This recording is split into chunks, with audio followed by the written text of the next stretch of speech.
Hi, I am Ridesh Kumar. I am a physics teacher. In present time, I help those students who are preparing for JEE and NEET via online mode. अब हम लोग vector chapter में कुछ और study करते हैं।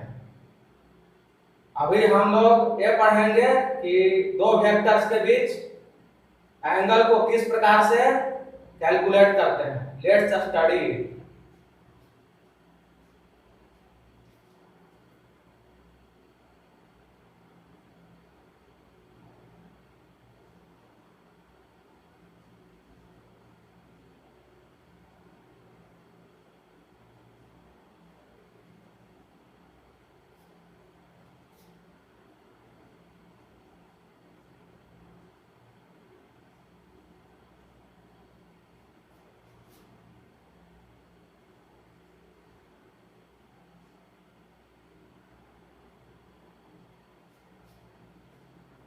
Angle between two vectors, यानी दो वेक्टर्स है उसके बीच एंगल को किस प्रकार से कैलकुलेट करते हैं।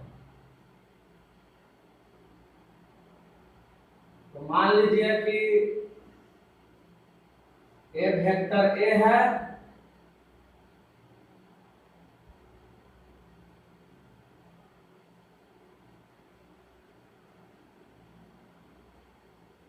और ए है वेक्टर बी।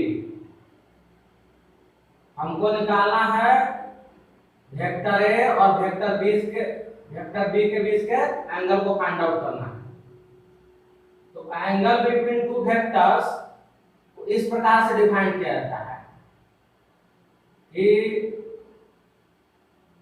जब दो वेक्टर को टेल टू टेल ज्वाइन करते हैं, हमेशा वेक्टर को कैसे ज्वाइन करना है, टेल टू टेल ज्वाइन करना है। और टेल टू टेल ज्वाइन करने के बाद जो एंगल फॉर्म होता है वही एंगल बिटवीन टू वेक्टर्स होता है। इसका मतलब क्या हुआ सो हम लोग समझते हैं। जैसे यहाँ पे इस वेक्टर का यानी कि वेक्टर ए का टेल यहाँ पे है, लेकिन वेक्टर बी का तो टेल यहाँ पे है और हमको क्या करना है, दोनों वेक्टर के टेल को एक पॉइंट पे लाना है, यानी कि कोइंसाइड होना चाहिए। तो हम क्या करेंगे, इसको dot dot dot dot dot dot dot dot करके इस प्रकार से आगे बढ़ा देंगे। तब पर भी तो वेक्टर वही रहा, यानी कि अभी भी ये बी वेक्टर है। अब जो एक एंगल फॉर्म होगा जो भी है थीटा, यही थीटा क्या हो जाएगा, theta is the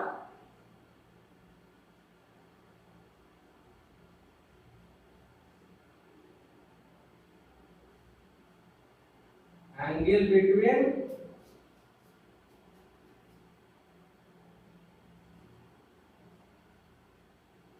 vector A and vector B. यानी कि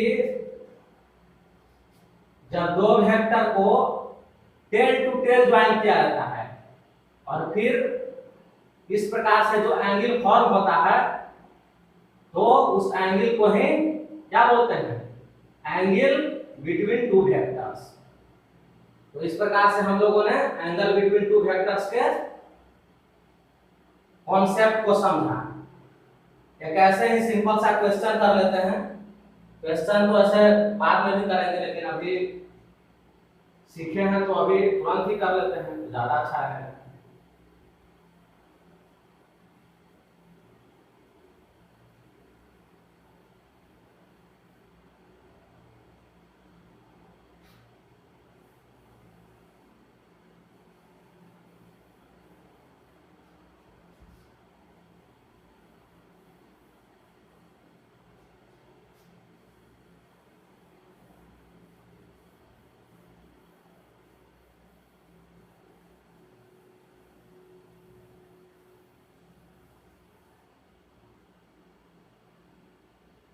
क्वेश्चन क्या है कि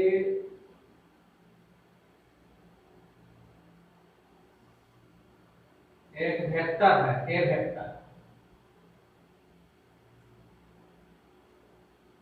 और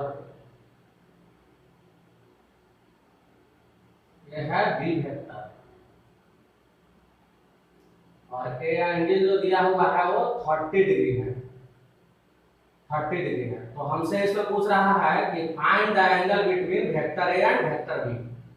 तो सबसे पहले हमारा मतलब कि गोल क्या होगा, सबसे पहले हमको क्या करना है, सबसे पहले हमको ये करना है कि हम दोनों वेक्टर को टेल टू टेल ज्वाइन करें। इस वेक्टर का तो टेल यहाँ पे है, लेकिन इस वेक्टर का टेल यहाँ पे है, तो हमको लाना है यहाँ पे। तो क्या करेंगे, इसको जो है से प्रोसीड कर देंगे इस वेक्टर को आगे की ओर। अगर हम इस वेक्टर को आगे की ओर प्रोसीड करते हैं फिर भी वो वेक्टर बी ही रहेगा, ठीक है। अब हम क्या देख रहे हैं, दोनों वेक्टर का जो टेल टू टेल क्या हो गया है, ज्वाइन हो गया है। अब जो एंगल बनेगा, ये एंगल यही एंगल होगा, इस एंगल को हम थीटा मान के बोल लेते हैं, ठीक है।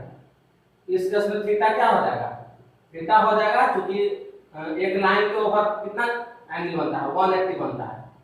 180 डिग्री माइनस 30 डिग्री यानी कि 150 डिग्री, ठीक है। यानी कि इस केस में जो एंगल फॉर्म होगा वो कितना होगा, 150 डिग्री, ठीक है। आगे हम एंगल बिटवीन वेक्टर पे और क्वेश्चंस करेंगे, लेकिन अभी सिर्फ एग्जांपल के लिए ही काफी है।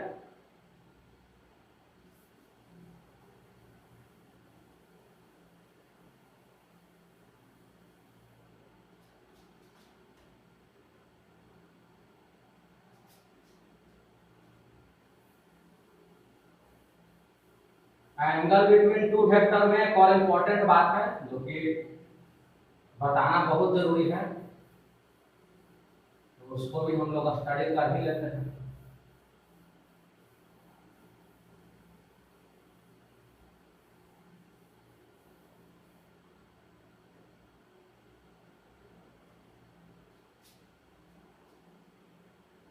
मान लीजिए if theta is the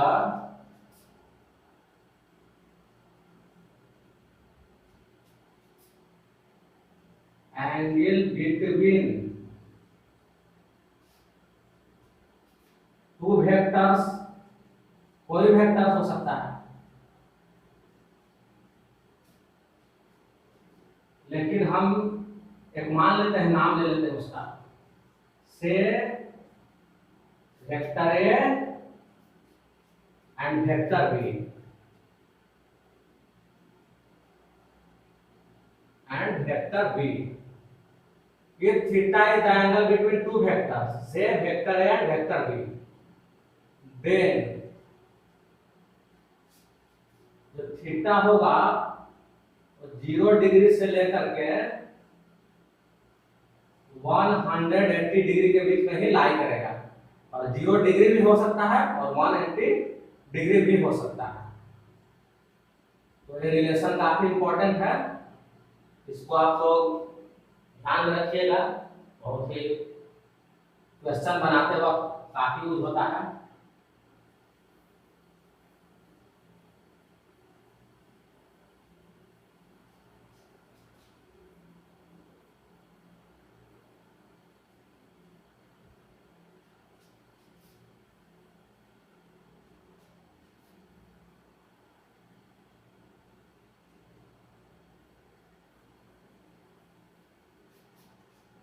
तो इस प्रकार से हम लोगों ने एंगल बिटवीन टू वेक्टर्स के कॉन्सेप्ट को समझ लिया है। अब हम लोग इसी चैप्टर में कुछ आगे पढ़ेंगे एडिशन ऑफ वेक्टर्स के बारे में।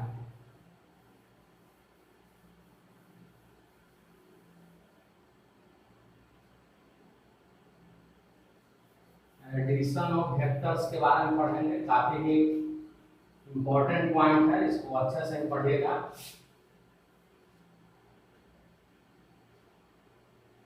वेक्टर काफी ही फिजिक्स का इंपॉर्टेंट टॉपिक है, इसको अच्छे से समझ लीजिएगा तो समझ लीजिए कि आगे आपको क्वेश्चन सॉल्व करने में काफी ही आसानी होगी।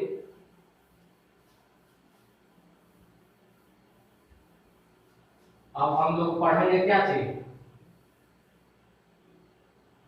Addition of vectors.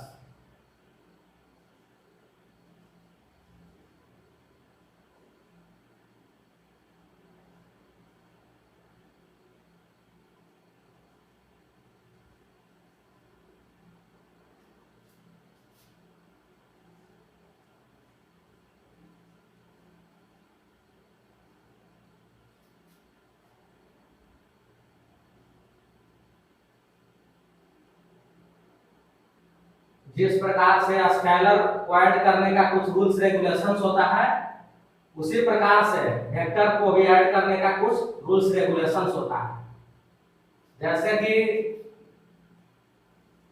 ये क्या है, वेक्टर ए मान लेते हैं, और ए हो गया आपका वेक्टर बी।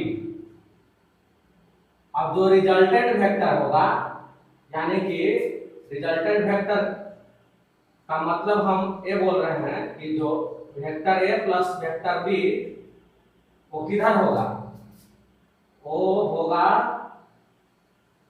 किधर। तो इस केस से हम एक बात बोल सकते हैं कि दो वेक्टर का जो रिजल्टेंट होता है, उसका जो टेल होता है वो क्या होता है, वही होता है जो फर्स्ट वेक्टर का टेल है, ठीक है। और रिजल्टेंट का जो हेड होता है वही होता है जो सेकंड वेक्टर का हेड है। या दूसरे शब्दों में इसी बात को हम ऐसे बोल सकते हैं कि जो रिजल्टेंट वेक्टर होता है उसका टेल कोइंसाइड करता है फर्स्ट वेक्टर के टेल के साथ, कोइंसाइड कर रहा है। और रिजल्टेंट वेक्टर का हेड कोइंसाइड करता है किसके साथ, सेकंड वेक्टर के हेड के साथ, ठीक है। तो इस प्रकार से हम लोगों ने इस कॉन्सेप्ट को भी समझ लिया। अब यही रूल्स जो है सिर्फ दो ही वेक्टर के लिए अप्लाई नहीं होता है, ये रूल आपको n वेक्टर्स के लिए भी अप्लाई होता है। जैसे मान लीजिए कि ये है a1 वेक्टर, ये है a2 वेक्टर, ये है a3 वेक्टर, ये है a4 वेक्टर। डॉट डॉट करते हुए इस प्रकार से डॉट डॉट मान लीजिए, करते हुए वेक्टर n हो गया। n के स्थान पर कुछ भी हो सकता है, कुछ भी कोई भी नंबर ले सकते हैं, ठीक है, n वेक्टर। तो अब हमको बोलेगा इस केस में कि रिजल्टेंट है, रिजल्टेंट जो है उसका डायरेक्शन क्या होगा। रिजल्टेंट का यहाँ मतलब क्या होगा, a1 से लेकर के n तक हमको क्या करना है, ऐड करना है।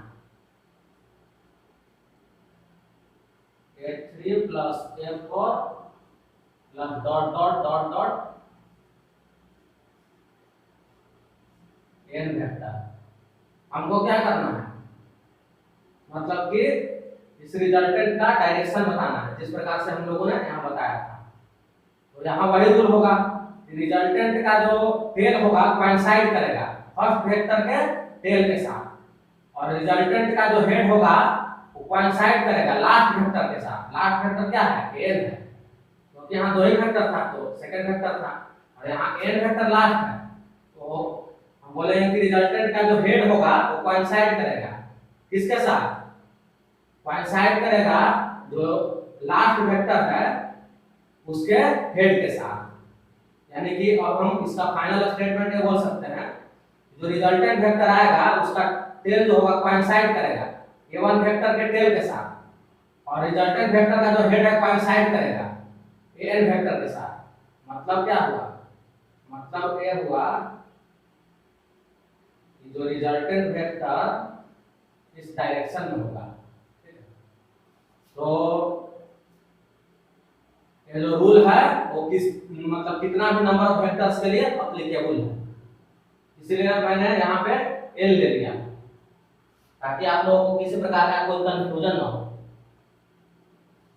अब हम लोग इस बात को स्टडी करेंगे कि दो वेक्टर को ऐड करने पे जो रिजल्टेंट वेक्टर प्राप्त होगा उसका मैग्नीट्यूड और डायरेक्शन क्या होगा। So let's study it.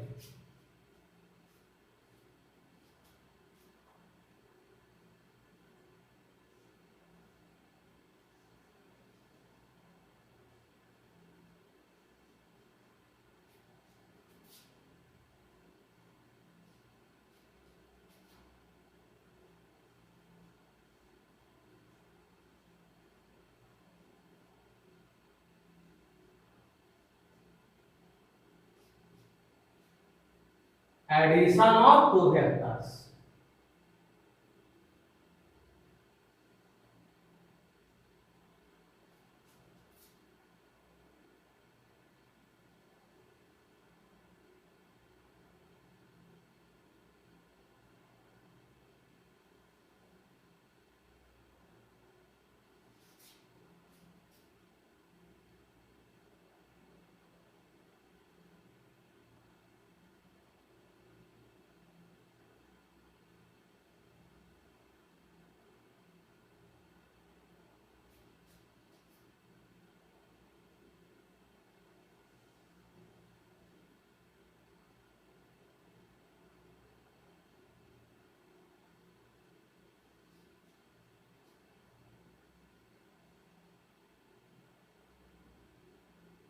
ए हो गया वेक्टर ए हो गया वेक्टर बी, और ये हो गया रिजल्टेंट वेक्टर।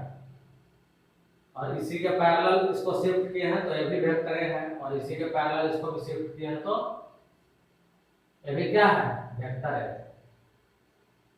अच्छा, यहाँ पे ये दिया हुआ थीटा, जो कि क्या है, angle between vector A and vector B, ठीक है।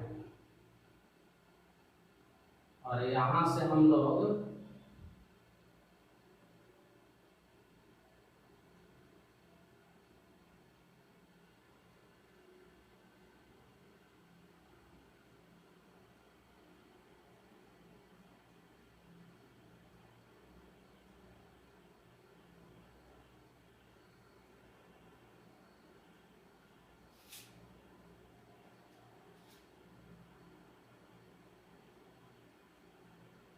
P पॉइंट से क्या है,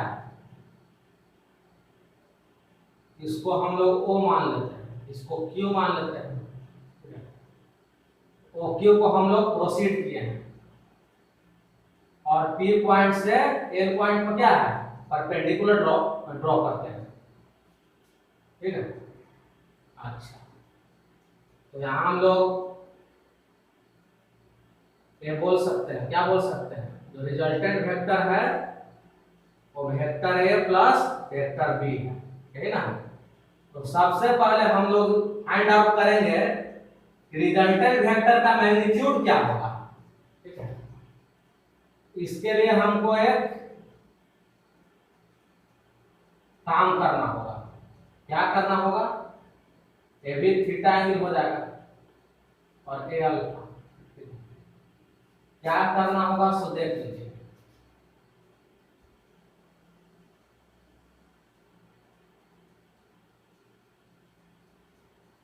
इन ट्रायंगल, कौन ट्रायंगल में, OPQ,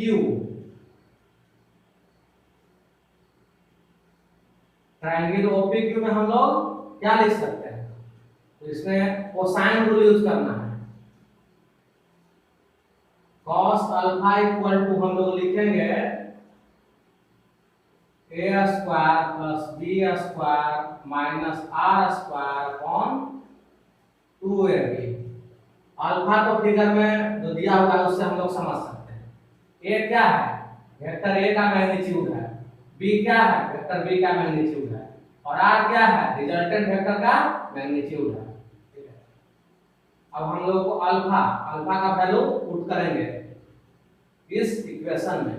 कैसे पुट करेंगे, तो वन लाइन के अराउंड टोटल कितना एंगल बनता है, 180 डिग्री का एंगल बनता है।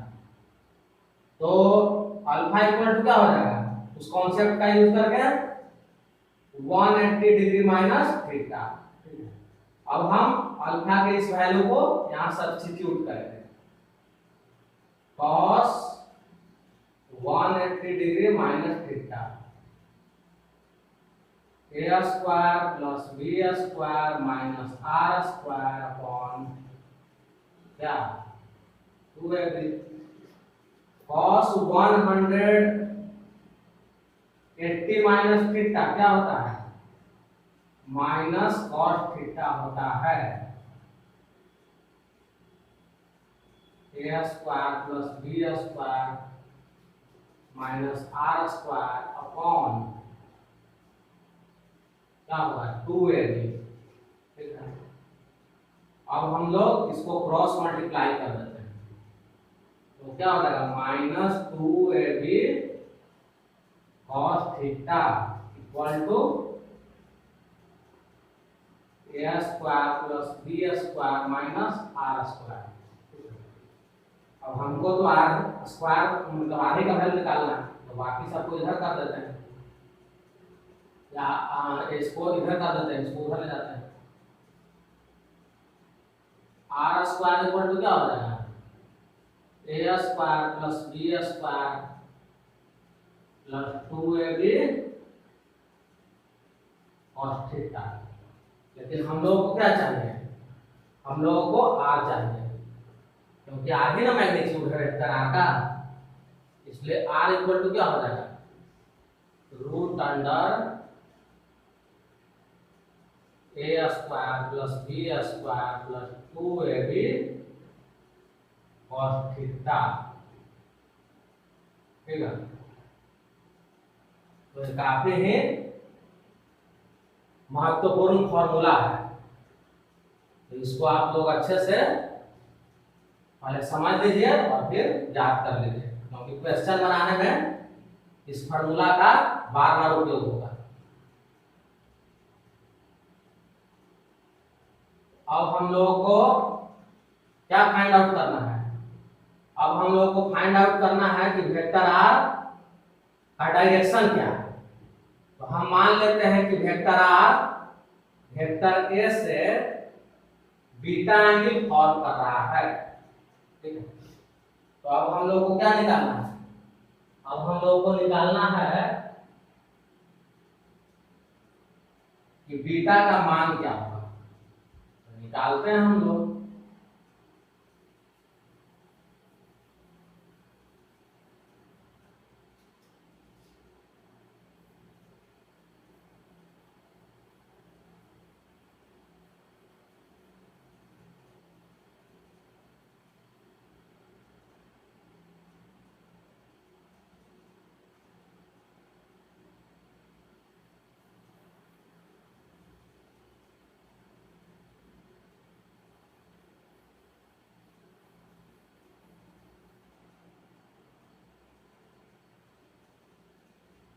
हम लोगों को क्या निकालना है, बीटा का वैल्यू निकालना है।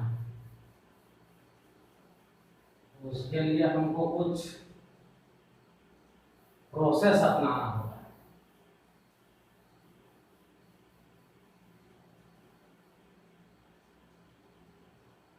उसके लिए हम लोग क्या करेंगे, इन ट्रायंगल ओपीएल ऐसा करते हैं, सबसे पहले हम tan बीटा का सही लिख रहे हैं, इन ट्रायंगल ओपीएल से हम लोग क्या लिख सकते हैं, tan बीटा इक्वल टू क्या हो जाएगा परपेंडिकुलर अपॉन बेस। ठीक है, तो परपेंडिकुलर क्या है, परपेंडिकुलर का वैल्यू है पीएल अपॉन और बेस है ओएल। अब हमको पीएल और ओएल अगर मालूम चल गया तो हम लोग बीटा का वैल्यू आसानी से निकाल सकते हैं। तो सबसे पहले हम पीएल को फाइंड आउट करते हैं। उसके लिए हमको क्या करना होगा, इन ट्रायंगल पीक्यूएल, इन ट्रायंगल पीक्यूएल क्या हम लोग लिख सकते हैं, हम लोग लिख सकते हैं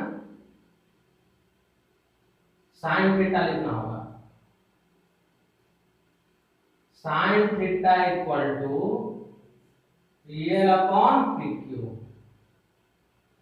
इसीलिए हमको PL चाहिए तो PL इक्वल टू क्या हो रहा है, PQ साइन थीटा। PQ किसको बताता है, PQ बता रहा है कि वेक्टर B का मैग्नीट्यूड को बता रहा है, यानी कि B। इस प्रकार से हम लोगों ने क्या फाइंड आउट कर लिया, हम लोगों ने फाइंड आउट कर लिया है PL को, लेकिन अभी भी हमको क्या चाहिए, OL। फिगर से हम लोग क्या देख रहे हैं, OL इक्वल टू है OQ प्लस QL। बिल्कुल सही। OQ तो हम लोग आसानी से लिख सकते हैं, लेकिन QL के लिए फिर यूज करना होगा। इन ट्रायंगल PQL, इस बार cos थीटा यूज करना होगा। cos थीटा इक्वल टू हो जाएगा QL अपॉन PQ, यानी base upon hypotenuse. QL equal to क्या हो जाएगा, PQ cos थीटा, और PQ क्या है, B cos थीटा। यानी कि हम लोगों को QL भी मालूम चल चुका है। अब हम लोग OL आसानी से निकाल सकते हैं। OL क्या हो जाएगा, OQ यानी कि A, और QL तो हम लोग आ ही चुका है, क्या है चुका है, B cos थीटा। अब हम लोगों को PL भी मालूम चल चुका है, OL भी मालूम चल चुका है। अब हम लोग आसानी से क्या निकाल सकते हैं, आसानी से निकाल सकते हैं बीटा को, तो निकालते हैं।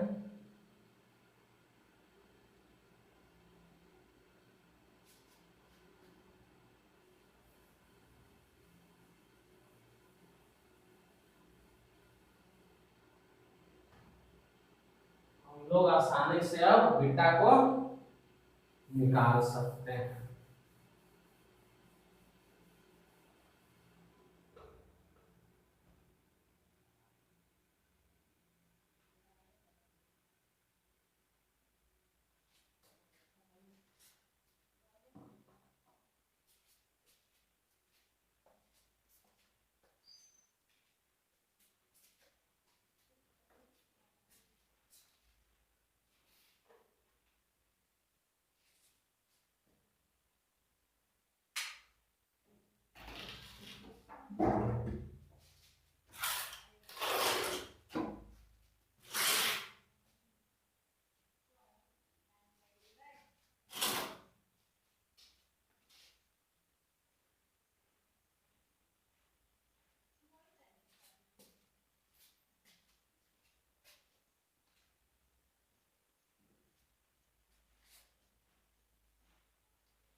तो अब हम लोगों को क्या निकालना है, हम लोगों को निकालना है tan बीटा।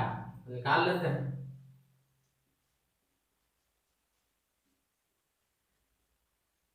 PL का वैल्यू क्या आया था, B sin थीटा,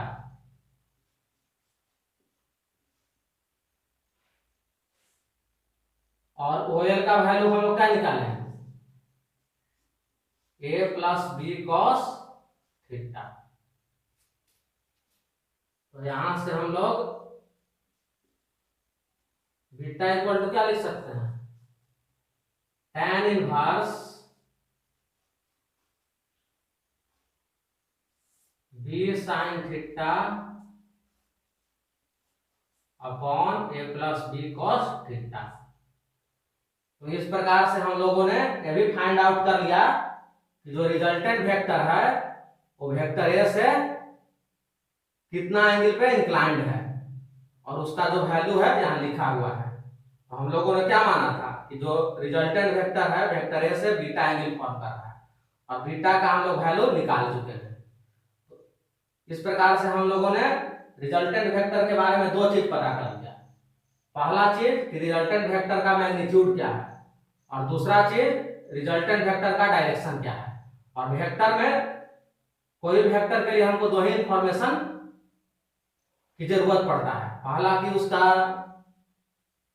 मैग्नीट्यूड क्या है और दूसरा उसका डायरेक्शन क्या है।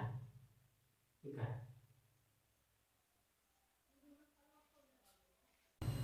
वेक्टर चैप्टर के पहले लेक्चर में मैंने आपको एक बात बताया था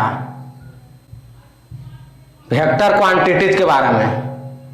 मैंने आपको ये बताया था कि वेक्टर क्वांटिटीज ऐसा क्वांटिटीज होता है जिसमें मैग्नीट्यूड और डायरेक्शन दोनों होता है। मैं उसमें एक और पॉइंट ऐड करना चाहता हूं कि वेक्टर क्वांटिटीज को पैरेललोग्राम लॉ ऑफ एडिशन को भी फॉलो करना चाहिए, क्योंकि कभी कभी कुछ ऐसा क्वांटिटीज होता है जिसमें मैग्नीट्यूड और डायरेक्शन दोनों होता है, लेकिन वो वेक्टर लॉ ऑफ एडिशन या पैरेललोग्राम लॉ ऑफ एडिशन को फॉलो नहीं करता है। तो वैसे क्वांटिटीज को हम वेक्टर क्वांटिटीज नहीं कहेंगे। जैसे करंट का हम एग्जांपल ले सकते हैं। करंट में मैग्नीट्यूड और डायरेक्शन दोनों होता है, लेकिन यह वेक्टर लॉ ऑफ एडिशन या पैरेललोग्राम लॉ ऑफ एडिशन को फॉलो नहीं करता है, इसलिए हम करंट को वेक्टर क्वांटिटीज नहीं बोलेंगे। तो उसमें एक पॉइंट आप लोग ऐड कर सकते हैं कि वेक्टर क्वांटिटीज होने के लिए वेक्टर लॉ ऑफ एडिशन या पैरेललोग्राम लॉ ऑफ एडिशन को मस्ट ओबे करना चाहिए।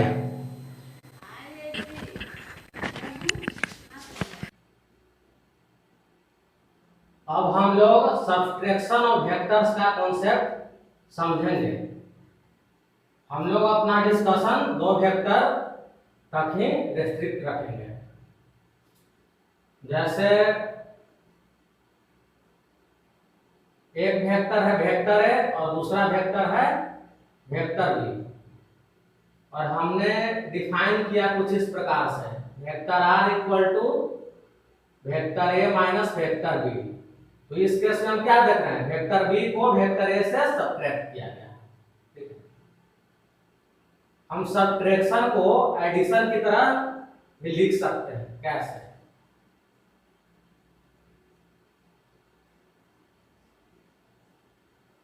Vector A minus vector B को हम लिख सकते हैं vector A plus minus vector B. ये भी आधे वेक्टर हुआ। अब हमको वेक्टर आर का मैग्नीट्यूड और डायरेक्शन फाइंड आउट करना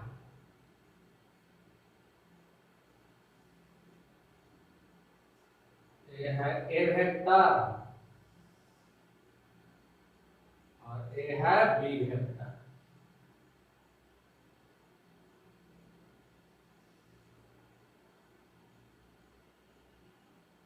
वेक्टर ए और वेक्टर बी के बीच का एंगल है 100, सॉरी, वेक्टर ए और वेक्टर बी के बीच एंगल दिया हुआ है थीटा। अगर ए वेक्टर बी है तो ये क्या हो जाएगा, माइनस वेक्टर बी। यानी कि हम लोगों को क्या करना है, वेक्टर ए और माइनस वेक्टर बी को ऐड करना है, वेक्टर ए और माइनस वेक्टर बी को ऐड करना है। तो हम लोगों ने एडिशन ऑफ वेक्टर के समय एक फार्मूला को डिराइव करके निकाला था, तो उसी फार्मूला का हम यहां पर भी यूज करेंगे। हम लोगों ने क्या निकाला था, R इक्वल टू, यानी कि magnitude of vector R equal to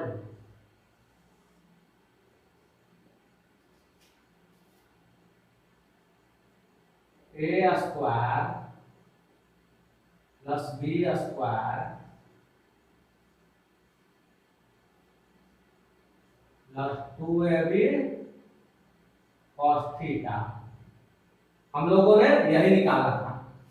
ठीक है, तो वहां पे जो थीटा हम लोग पुट करते थे क्या था, वेक्टर ए और वेक्टर बी के बीच का एंगल, क्योंकि वहां हम लोग ऐड कर रहे थे वेक्टर ए और वेक्टर बी को, लेकिन यहां हम लोग ऐड कर रहे हैं वेक्टर ए और माइनस वेक्टर बी। एंगल भी पुट करेंगे उसी के हिसाब से, यानी कि एंगल हम लोग को क्या पुट करना होगा, यहाँ पुट करना होगा वेक्टर ए और माइनस वेक्टर बी के बीच एंगल, जो कि फिगर से हम लोग क्या देख रहे हैं, 180 डिग्री माइनस थीटा। ठीक है, तो थीटा के स्थान पे हम लोग को यहाँ पुट करना होगा।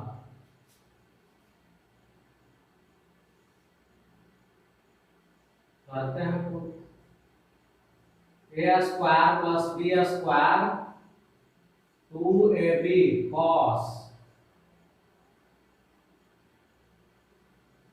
180 माइनस थीटा, ठीक है।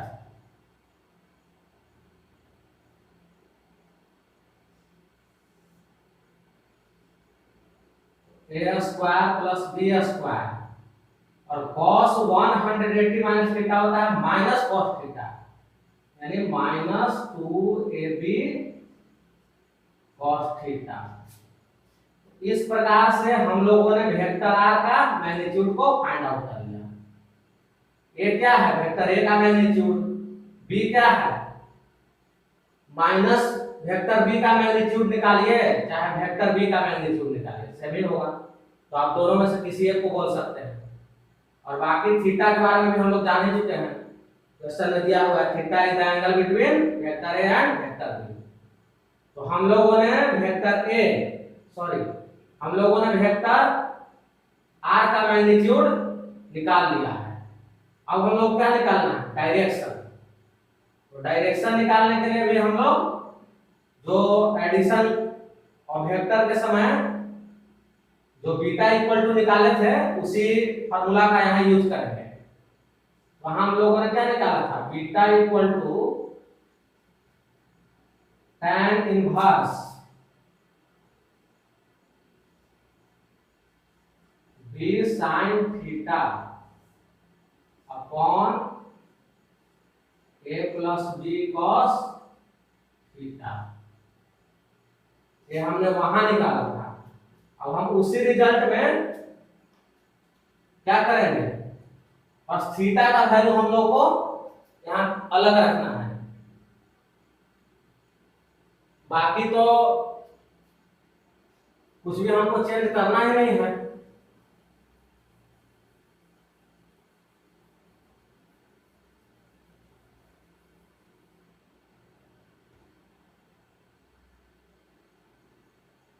थीटा यहाँ पे क्या हो जाएगा? Theta is the angle between vector A and minus vector B. तो यहाँ थीटा का वैल्यू हमको रखना होगा 180 डिग्री माइनस थीटा। तब हम लोग इस केस में बीटा का वैल्यू निकाल पाएंगे। तो हम लोग पुट कर देते हैं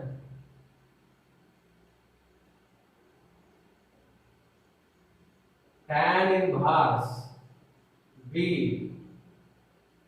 sin 180 degree minus theta upon नीचे भी वही a plus B cos 180 degree minus theta.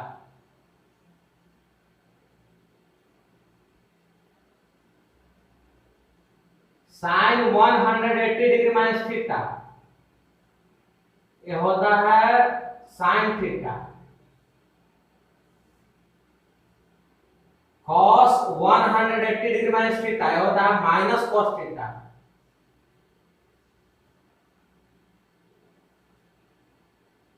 इस प्रकार से हम लोगों ने बीटा का वैल्यू निकाला। अब बीटा जो है से कि यहाँ पे हमने डिफाइन नहीं किया है, तो उस चीज को हम बता देते हैं कि बीटा है क्या। ये तो रिजल्टेंट वेक्टर है, यानी कि vector A minus vector B, और बीटा यही है। बीटा वहां हम लोग क्या माने थे कि जो रिजल्टेंट वेक्टर ए से कितना एंगल फॉर्म कर रहा है। तो यहां भी हम लोग क्या करेंगे? वही है, यानी कि आर वेक्टर है, वेक्टर आर वेक्टर ए से कितना एंगल फॉर्म कर रहा है, वही बीटा था ना, यहां भी वही होगा। तो इस प्रकार से हम लोगों ने वेक्टर आर का मैग्नीट्यूड कैलकुलेट कर लिया और वेक्टर आर का डायरेक्शन भी कैलकुलेट कर लिया। तो वेक्टर आर के बारे में हर कुछ हम लोग जान गए। तो इस प्रकार से हम लोगों ने सब्ट्रैक्शन और वेक्टर के कॉन्सेप्ट को समझ लिया। अब हम लोग ने जो कुछ भी पढ़ा उसके आधार पर कुछ क्वेश्चंस करेंगे।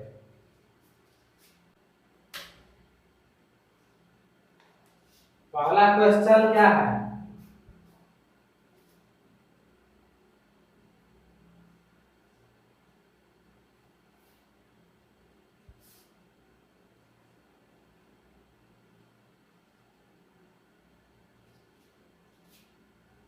Find out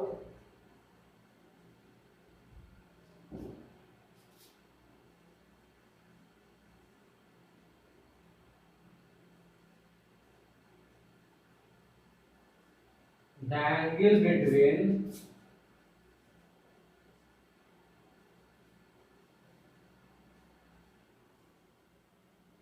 vector A and vector B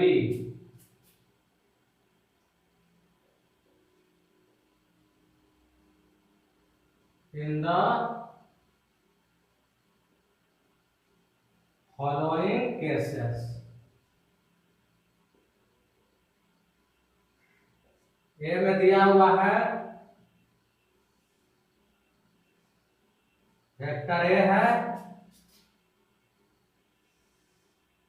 और ये है वेक्टर बी। ए एंगल दिया हुआ है 120 डिग्री। क्वेश्चन में पूछ रहा है कि वेक्टर ए और वेक्टर बी के बीच एंगल कितना फॉर्म हो रहा है उसे निकालिए। तो हम लोग सबसे पहले क्या करेंगे, दोनों वेक्टर के टेल को कोइंसाइड कराएंगे। वेक्टर बी का टेल यहाँ है, वेक्टर ए का टेल यहाँ है, तो हम लोग कोइंसाइड कराने के लिए इस वेक्टर को यानी वेक्टर ए को आगे की ओर प्रोसीड करते हैं। अब टेल कोइंसाइड हो गया तो जो एक एंगल बन रहा है थीटा, वही क्या हुआ, angle between vector A and vector B. और हम लोग थीटा आसानी से निकाल सकते हैं। थीटा इक्वल टू क्या हो जाएगा, 180 डिग्री माइनस 120 डिग्री यानी कि 60 डिग्री।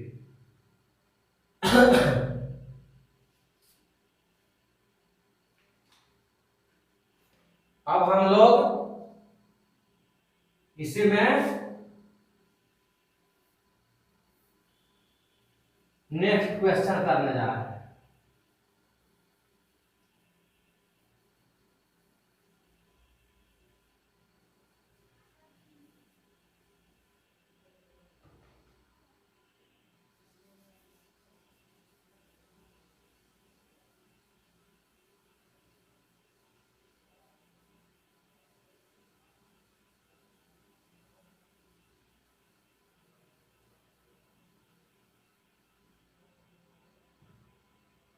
अब हम लोग क्या करने जा रहे हैं, इसका बी पार्ट। ये तो हो गया हम लोग से।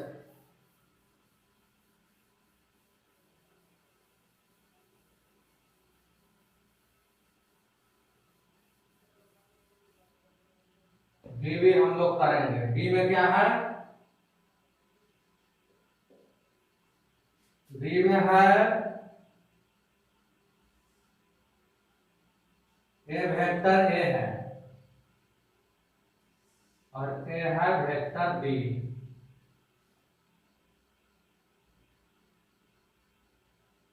ए एंगल दिया हुआ है 150 डिग्री।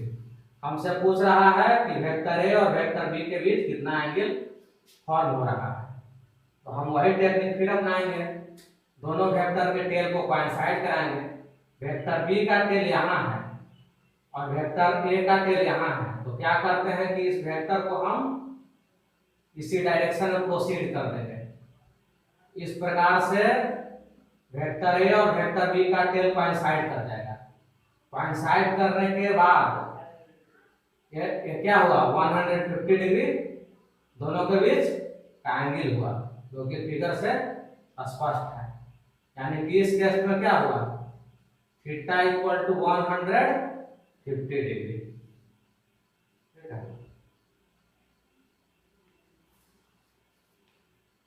एक क्वेश्चन और है, करते हैं हम लोग।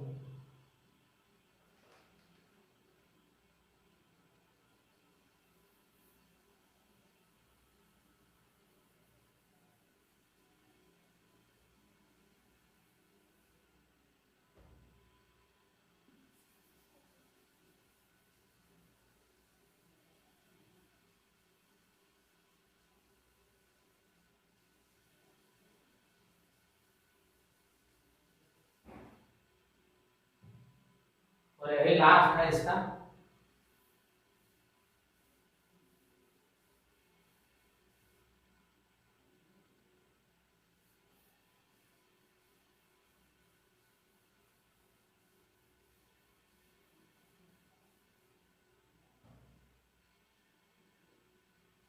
सी में क्या है,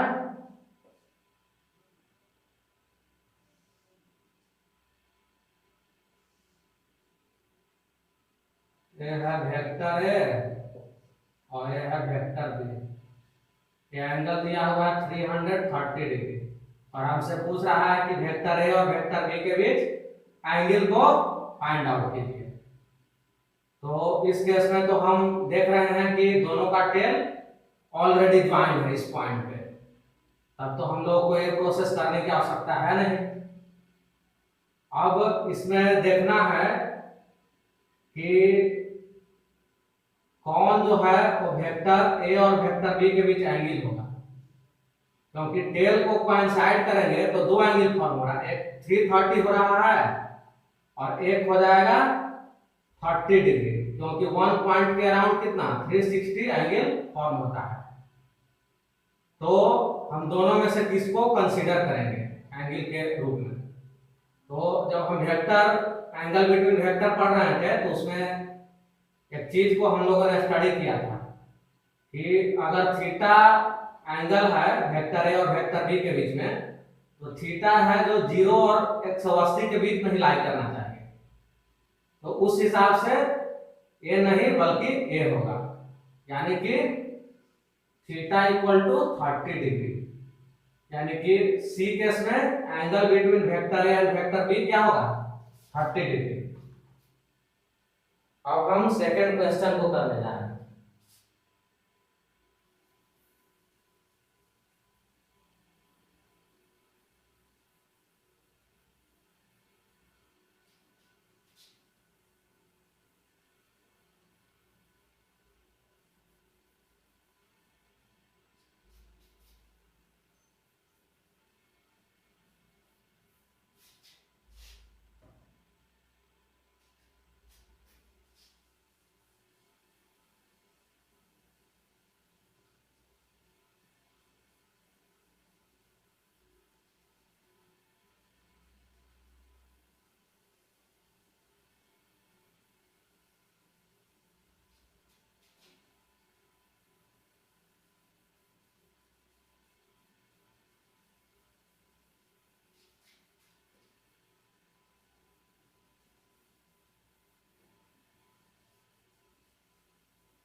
क्वेश्चन नंबर 2 हम लोग करेंगे रिजल्टेंट ऑफ टू वेक्टर्स है।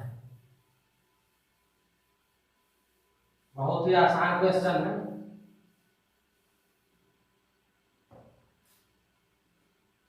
क्वेश्चन नंबर 2 में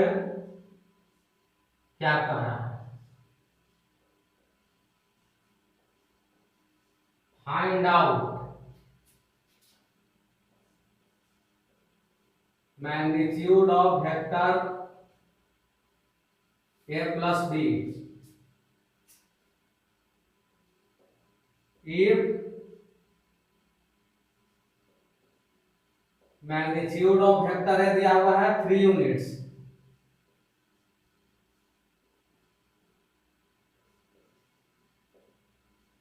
मैग्नीट्यूड ऑफ वेक्टर बी दिया हुआ है 4 units and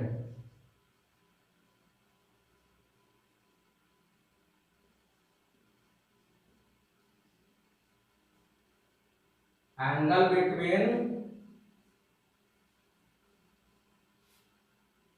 vector A and vector B is क्या दिया हुआ 60 डिग्री। तो इस क्वेश्चन में क्या निकालना है, magnitude of vector A plus vector B, यानी सिंपली ये कह रहा है कि मैग्नीट्यूड ऑफ रिजल्टेंट वेक्टर। तो हम लोग इसका फार्मूला तो पढ़ ही चुके हैं, यूज कर देते हैं उसी को। आर इक्वल टू क्या होता है a square plus B square plus 2ab cos theta, और रूट भी होगा जो जो दिया हुआ है क्वेश्चन में हम लोग उसको सब्स्टिट्यूट कर देंगे। मैग्नीट्यूड ऑफ ए कितना दिया हुआ है? 3 दिया हुआ है, 3 का स्क्वायर हो जाएगा।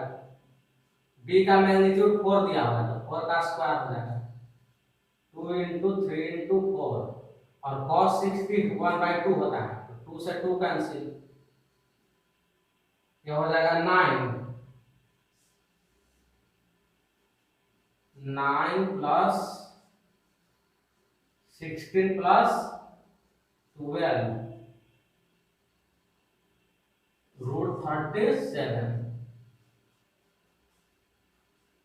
यूनिट्स, यानी क्या है? यानी हम बोल सकते हैं क्या? Magnitude of vector A plus B कितना है? √37 यूनिट्स। इस प्रकार से हम लोगों ने सेकंड क्वेश्चन को भी इजीली सॉल्व कर लिया है। अब हम लोग क्वेश्चन नंबर 3 करेंगे।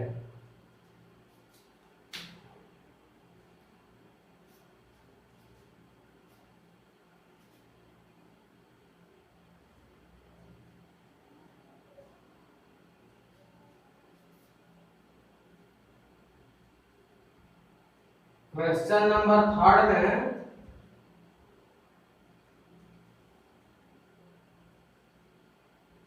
वेक्टर ए दिया हुआ है, वेक्टर बी दिया हुआ है, दोनों के बीच एंगल दिया हुआ है 30 डिग्री, और क्या दिया हुआ है? Magnitude of vector A 3 units, magnitude of vector B 6 units. Question क्या कर रहा है?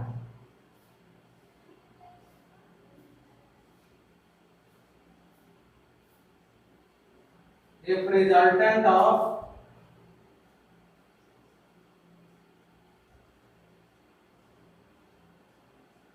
vector A and vector B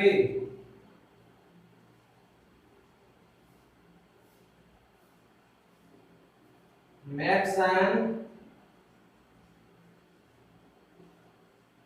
angle alpha with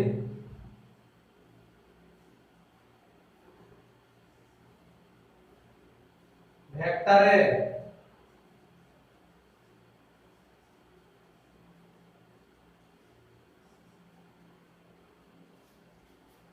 then find out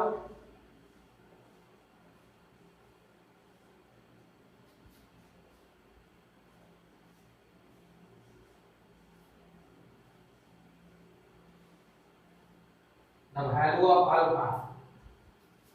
इस क्वेश्चन को सॉल्व करने के लिए हम लोगों को बीटा इक्वल टू जो फॉर्मूला निकाले थे उस फॉर्मूला को यूज करेंगे। वहां हम लोगों ने बीटा एज्यूम किया था और यहाँ पे क्वेश्चन में करा अल्फा है तो अल्फा ही मान लेते हैं।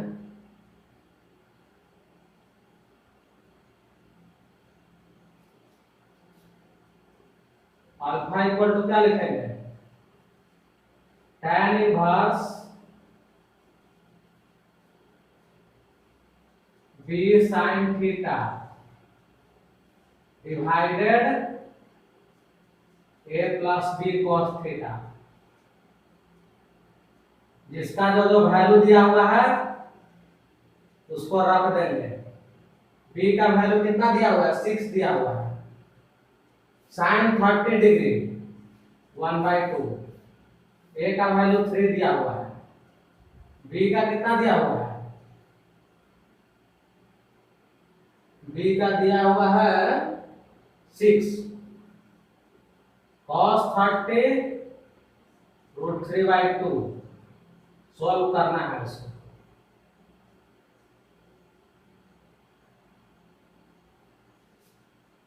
तो tan इनवर्स ऊपर तो 3 हो जाएगा, नीचे होगा 3 प्लस 3 √3, 3 को ऊपर नीचे से कॉमन ले लेंगे, क्या आ जाएगा 1/1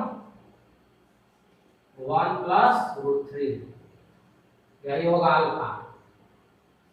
अल्फा क्या निकला, अल्फा जो निकला ये दोनों वेक्टर का जो रिजल्टेंट है इसको आर वेक्टर मान लेते हैं। वो वेक्टर ए से कितना एंगल फॉर्म कर रहा है वही अल्फा है, बस वहां बीटा माने थे, यहाँ पे अल्फा है। तो इस प्रकार से हमने इस क्वेश्चन को सॉल्व कर लिया। अब कुछ और क्वेश्चन सॉल्व करते हैं।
क्वेश्चन नंबर अब सॉल्व क्या करना है हम लोग को, 4 न करना है।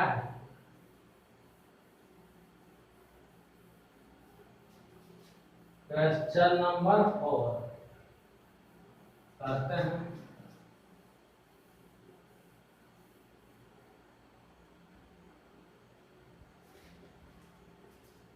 क्वेश्चन नंबर 4 क्या है,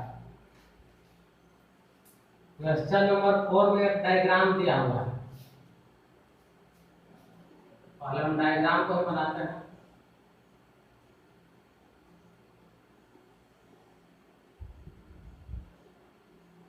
ओरिजिन है, एक्स एक्सिस है, वाई एक्सिस है।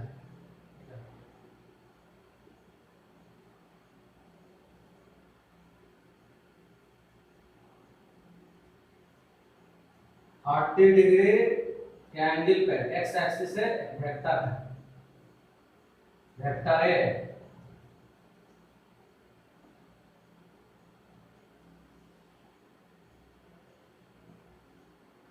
और दूसरा है 60 डिग्री के एंगल पे B vector.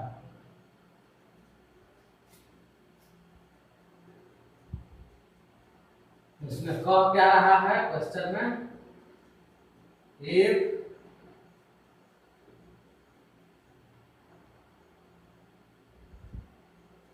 magnitude of vector A equal to magnitude of vector B equal to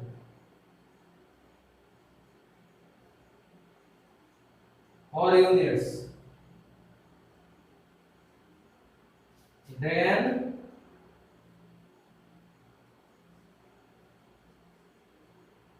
find out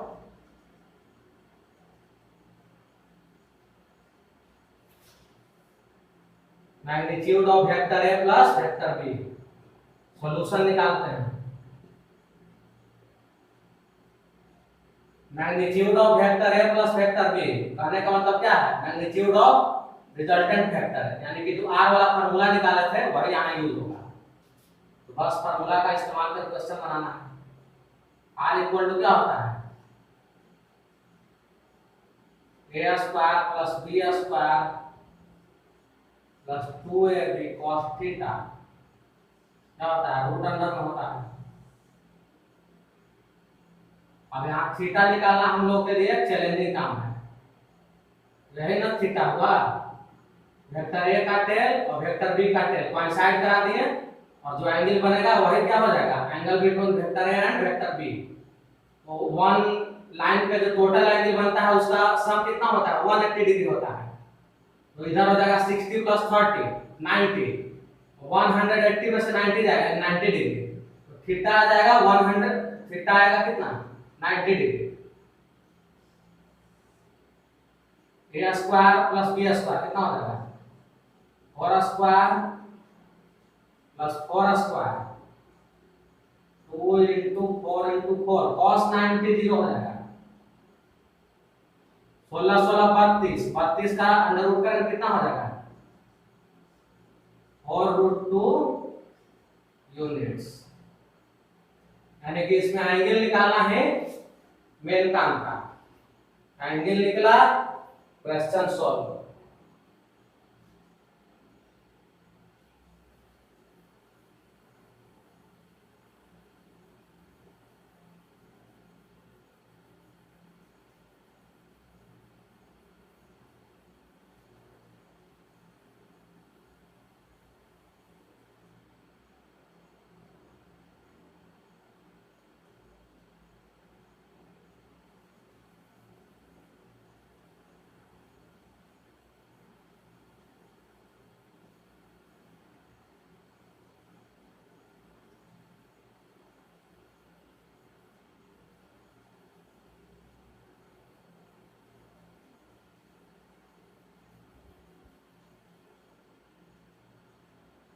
last question करते हैं हम लोग।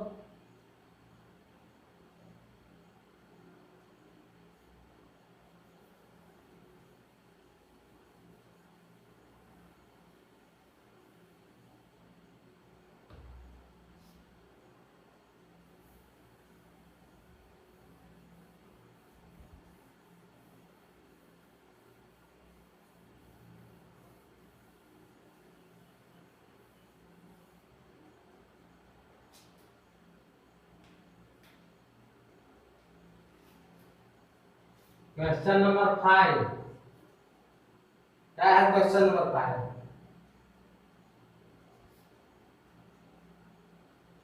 इसमें भी एक डायग्राम है।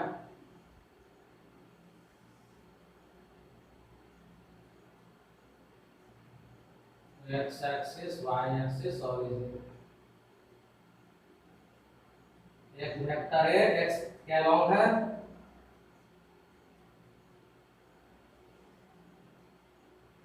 और ये है वेक्टर बी, वाई एक्सिस से 30 डिग्री एंगल पे इंक्लाइंड है। अब पूछ क्या रहा है क्वेश्चन में,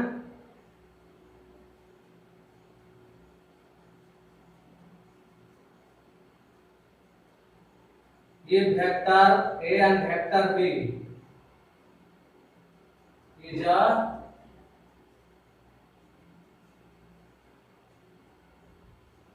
unit vector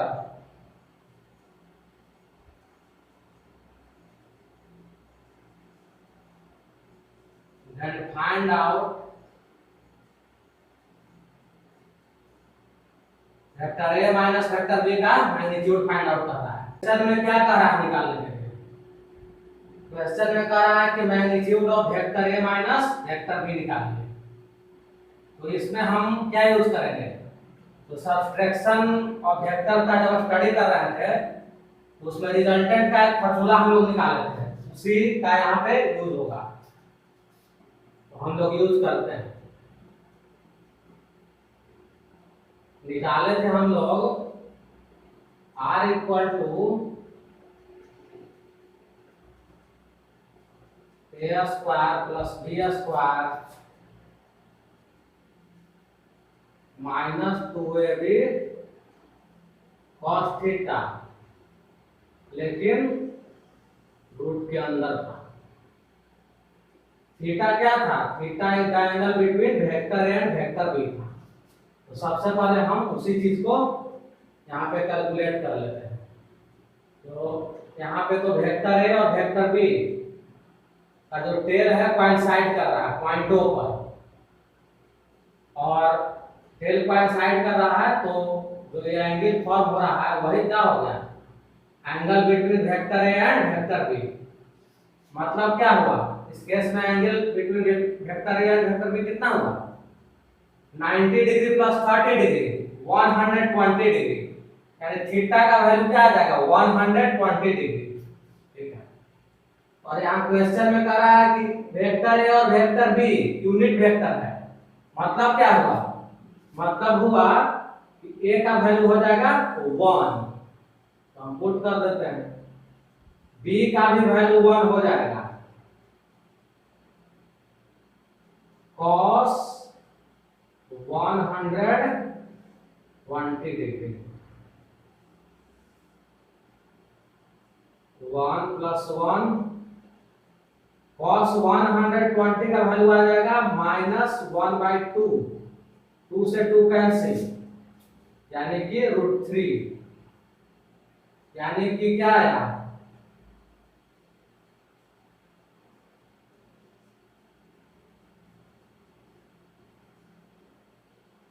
magnitude of vector A minus vector B equal to √3 units. इस प्रकार से हम लोगों ने इस क्वेश्चन को सोल्व कर लिया। अब हम वेक्टर से रिलेटेड रिमेनिंग कॉन्सेप्ट को नेक्स्ट वीडियो लेक्चर में कवर करेंगे। अगर ये वीडियो आप सभी को अच्छा लगे तो आप इस वीडियो को लाइक अवश्य करें। लाइक करने से हमारा कॉन्फिडेंस बढ़ता है और हम आगे भी आप लोगों के लिए फिजिक्स के अच्छे से अच्छे कंटेंट लाते रहेंगे। इसी प्रकार के फिजिक्स से रिलेटेड अच्छे से अच्छे कंटेंट के लिए हमारे channel dispersion physics by Ritesh sir को सब्सक्राइब करें और नोटिफिकेशन पाने के लिए नोटिफिकेशन आइकन को प्रेस करें। यदि इस वीडियो लेक्चर से रिलेटेड किसी भी प्रकार का डाउट आपके दिमाग में आ रहा है तो आप डिस्क्रिप्शन बॉक्स में दिए हुए व्हाट्सएप नंबर पर मैसेज करें। Thank you.